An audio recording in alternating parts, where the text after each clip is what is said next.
Happy Death Day was, as far as teen slashers go, a pleasant surprise. It was a mashup of Halloween-type horror and Groundhog Day-style comedy.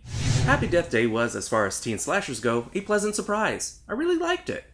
In a twist of the genre, it was a mashup of Halloween-style horror and Groundhog Day-style comedy. Did I just say that? It was clever, funny, and surprisingly emotional. Our lead heroine had actual character growth and development, and by the end of the movie, I was really invested in her arc. I'm rarely this satisfied by a slasher flick, but there it was. Guess what happened? Happy Death Day was a success and made a fortune. And you know what that means. This is Happy Death Day to you.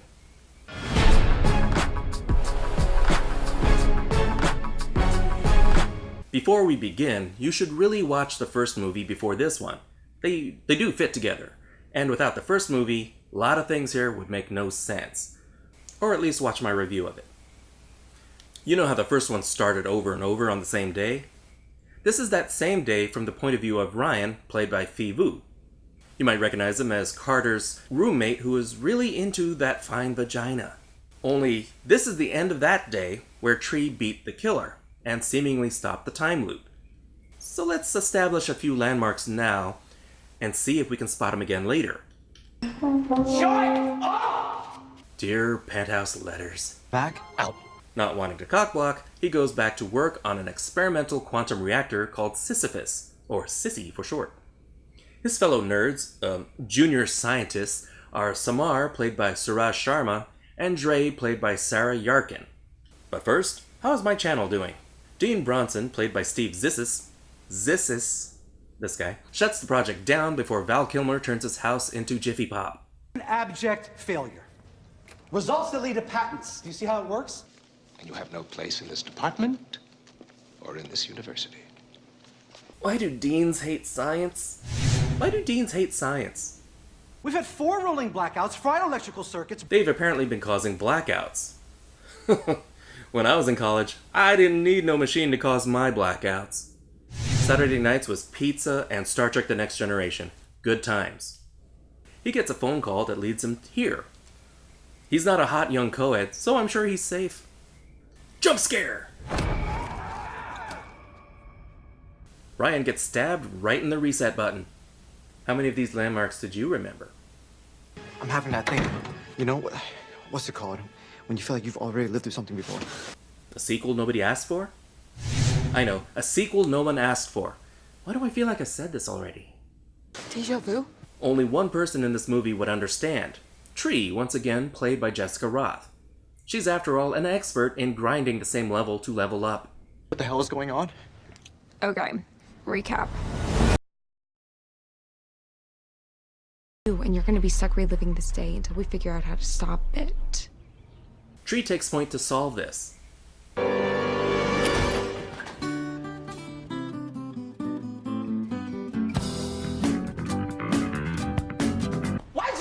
Why do you keep sneaking up on me? Another jump scare brings the entire group together and an explanation of what Ryan was working on. So basically, we're trying to prove that time can be slowed down on a molecular level. And it also kind of explains the first movie, doesn't it? You created the time loop, dummy. We're building a team, aren't we? All right, we'll get one more. Rachel Matthews returns as Tree bitchy sorority mate Danielle. I don't want to die. On the bright side, you'll come back. Hell no. That shit hurts. Wait a minute. We just need to find the safest possible place and wait it out there. Where? Safety in numbers, right? We're reminded that Tree's mother is dead, which was a huge part of her emotional arc the first time around. Here I thought I was stuck in the same day for some big cosmic reason. Turns out it was just some big scientific fluke. That does kind of shit on the whole thing, doesn't it? During a fire alarm, our heroes are separated from Ryan, who's being pursued by you-know-who. And you might be wondering, how can this be? Tree kicked that bitch out the window yesterday. What was that? Down here! Old Man Winters? The owner of the abandoned amusement park? No, it's... what? You have to kill him. This Ryan says that Ryan has to die to close the loop, which is why he was trying to kill him. But Ryan thinks he can fix it with his way, with more science and less stabbing. The Dean is back to be a pain in the ass and to complicate things, because we're still in the first act for crying out loud. Turn it off now! If this idiot only wanted to see results from the experiment, wouldn't the fact that there are two of these guys be reason enough to at least call a press conference? There's some of that money you were talking about. It was here I realized that we're in a different kind of movie. It wasn't horror comedy anymore like its predecessor. This is science fiction. And they're apparently in the Matrix. Tree is back in the events of the first movie, Monday the 18th, but things are different this time. Ryan, you dumbass! You sent me back! Ryan thinks Tree is from an alternate reality, and their Tree is in hers. Hey, if Spider-Man can have a multiverse, why not? This dimension is similar, but slightly different. How different are we talking here? Okay, way different. Not only is this Danielle a sweet person, but she's dating Carter. Oh shit. Tree meets her dad for lunch, and get prepared to have your heart ripped out again, cause... What a twist. An attempt is made to fix things, but Tree stops it. This is like the better version of my life, right? Even though she has her mother back, she still remembers things pretty differently. None of these memories are mine. If you watched Star Trek, you'd know better, Tree. If you watched Back to the Future, you'd know better, Tree. You know, my parents are in town and I need to... Remember this blackout? Now we know what caused it. Tree remembers the killer from the first movie, so I guess out of habit, she goes to the world's most deserted hospital to stop him. It's a hospital, so I'm sure there's plenty of sharp things to use as a weapon. Scalpels, saws, or a big honkin' fire axe. No killer, just a cop taking a leak. She's lucky, this could have gone much worse. Before you could say Booker, Babyface to the rescue. I know it's you, Lori! Wait, now it's Lori to the rescue. I usually appreciate more rehashing in my sequels, thank you. If you recall, Lori was the killer in the first movie. Now, not so much. Lori takes point. Literally. Tree flees to the roof, but there's nowhere to go but down. Timber! Because a tree is falling. And we're back. Shit, I have to explain all that crap again?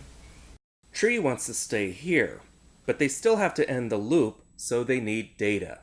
But since the day keeps restarting, they can't write anything down. In the first movie, she just memorized a grocery list of her suspects. Here, she has to memorize all their data so she can carry it through to the next loop. Look at this shit. Tree goes through her loops, studying, failing, pining, rebonding with mom, and of course, dying.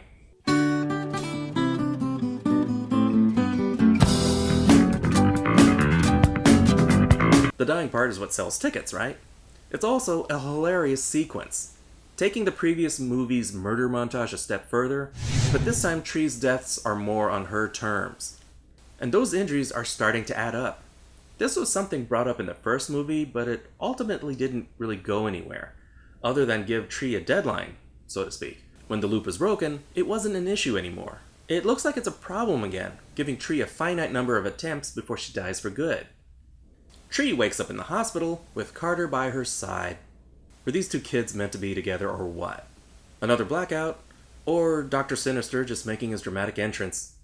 You may recognize Dr. Sinister, or rather Dr. Butler, the professor/doctor Tree was having an affair with in the first movie. You need to stop her from going down to the OR.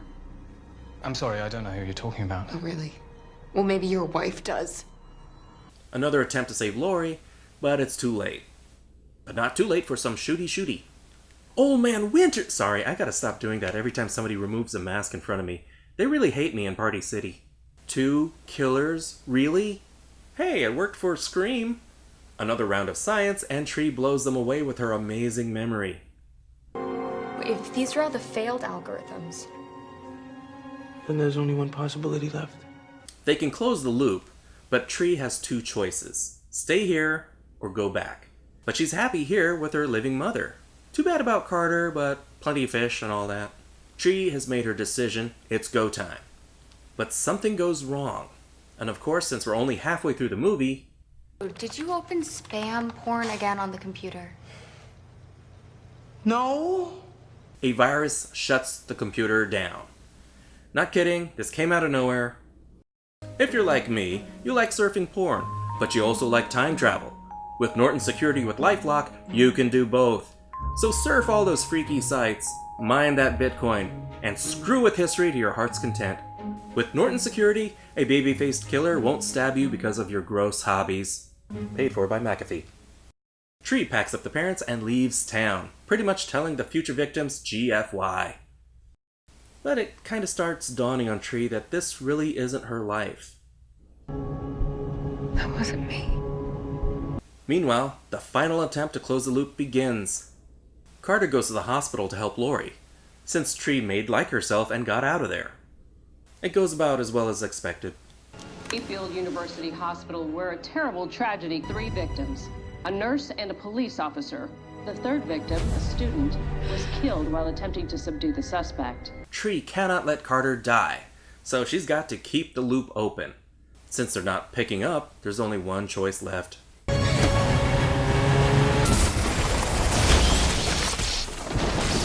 Who knew the electrical grid had such a glass jaw? It's kind of frightening, actually.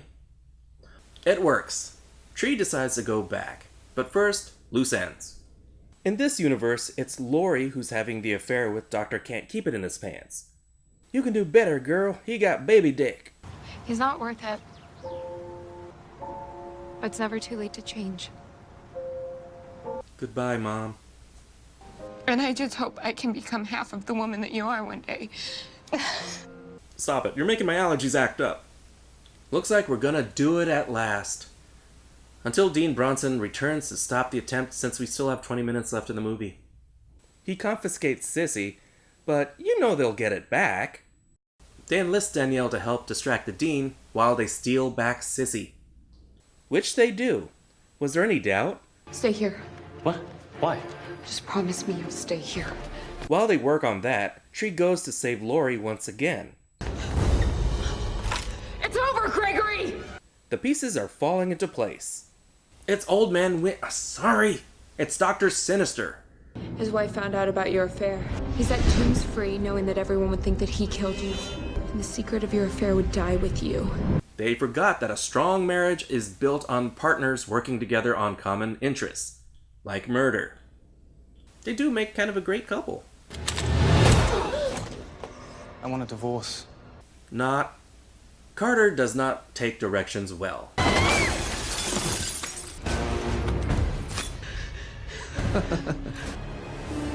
Magnets. Is there anything they can't do? He may be dead, but killing him costs your insurance company $200,000. Where did all these people come from? 5 minutes ago, it was Halloween 2 down here. The Dean tries to intervene yet again, but this time, they're victorious. And V'ger merges with the Creator. And they all died. It worked. Danielle? Who? Oh, isn't Tree adorable when she's happy? The movie ends with a post-credit scene. The government has Zissis and recruits our heroes for consultation and a test subject. Oh no, I'm in a sequel! Oh my god! That was Happy Death Day to you. That was Happy Death Day to you. Didn't I already do this part? Sequels should add something to the story. It should expand the world they built, tell you things about the characters you didn't already know, and move the story forward. By adding more characters, also lessens that sense of isolation that she had in the first movie. She's got a staff now. Her entire world is literally turned upside down. The vulnerability is what always humanized her to me.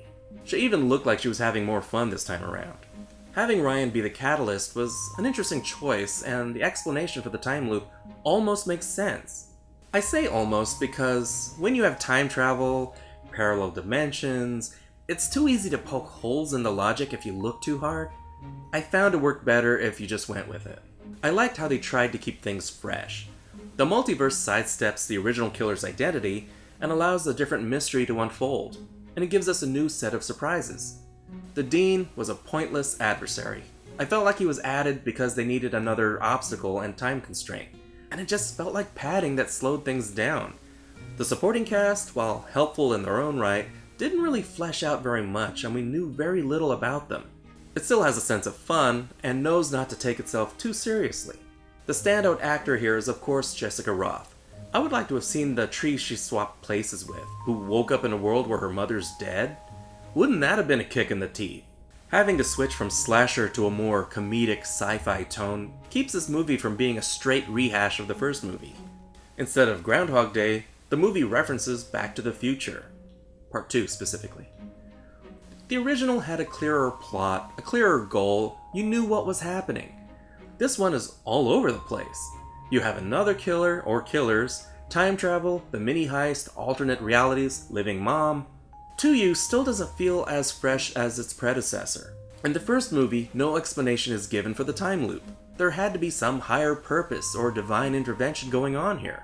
Finding out that it was a science experiment, a failed science experiment, just kinda kills the magic. Since this one underperformed at the box office, a third entry is unlikely. Happy Death Day is 2.5 Bs. It was kind of a disappointment compared to the first one. It was interesting watching someone else go through the loop. By adding explanations, it takes something away from the first. It tried to switch things up and wanted to add more to the universe by expanding the characters, but ultimately it does little with them. Thank you so much for watching. Like, subscribe, comment, the bell, you know, the usual YouTube stuff. This is theNewBee, and I'll see you later, kids. Toodles. This is theNewBee, and I'll see you later, kids. Toodles. Wait, I already did that part.